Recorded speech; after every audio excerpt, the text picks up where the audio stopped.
El vertigen i el mareig són dos símptomes que poden ser confusos i preocupants i que poden afectar l'equilibri i la coordinació d'una persona, condicionant les activitats de la seva vida i el seu benestar.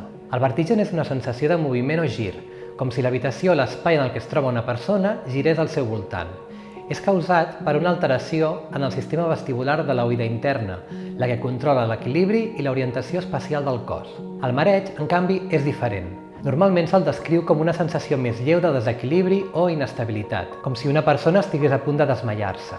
En aquest cas, l'habitació no es gira, sinó que és la persona la que se sent inestable o com si estigués borratxa. Tant les persones que pateixen marejos com les que experimenten episodis de vertigen poden tenir aquestes sensacions. Sensació de girar o donar voltes, inestabilitat, visió borrosa o doble, confusió, mareig o nàusees, pèrdua de l'equilibri, dificultat per caminar o mantenir-se dempeus, sudoració o palpitacions. Com es tracten el vertigen i el mareig? El tractament pel vertigen i el mareig dependrà de la causa subjacent del problema. En alguns casos, els símptomes poden desaparèixer per si sols, però en altres casos caldrà fer un tractament especialitzat. És per això que a vegades, abans de poder començar un tractament com la rehabilitació vestibular, és necessària la consulta amb un metge especialitzat en trastorns de l'equilibri. Què és la fisioteràpia vestibular?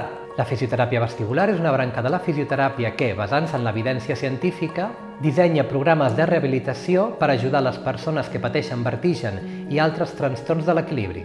L'objectiu de la teràpia és ajudar el cervell a adaptar-se als canvis en l'equilibri i l'orientació espacial, i així aconseguir que la persona pugui tornar a fer les seves activitats quotidianes.